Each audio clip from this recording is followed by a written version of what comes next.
I've been eagerly awaiting a comment like this. I'm confused. You are acting like it's the end of the world. Get new parts and ship it. Simple. Sheesh. And I think it's a really valuable thing here.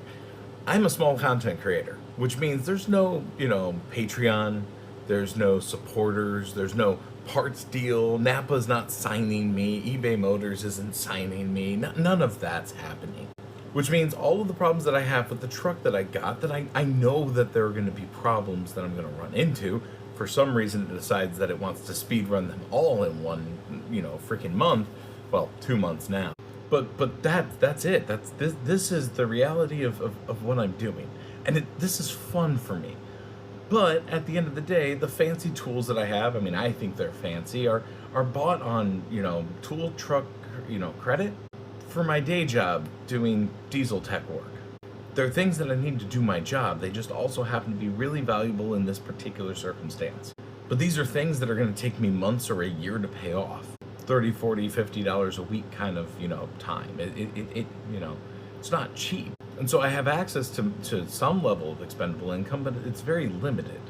And that's just kind of the reality of what people go through in their everyday life.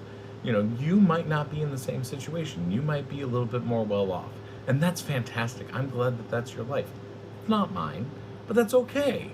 So when you say that I'm acting like it's the end of the world, I'm not really acting like it's the end of the world. It's just the reality of, hey, this is the problem that we're on. This might take me a little bit of time because I personally can't afford to drop $156, for the core charge and whatnot, the 82, whatever it is, for the actual caliper, after the core return.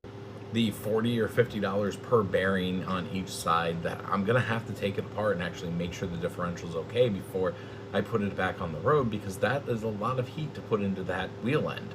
So I have to make sure that it's safe to actually be on the road and it doesn't harm somebody else. If it hurts me, that's just the reality of, life, but I don't want to cause harm to someone else.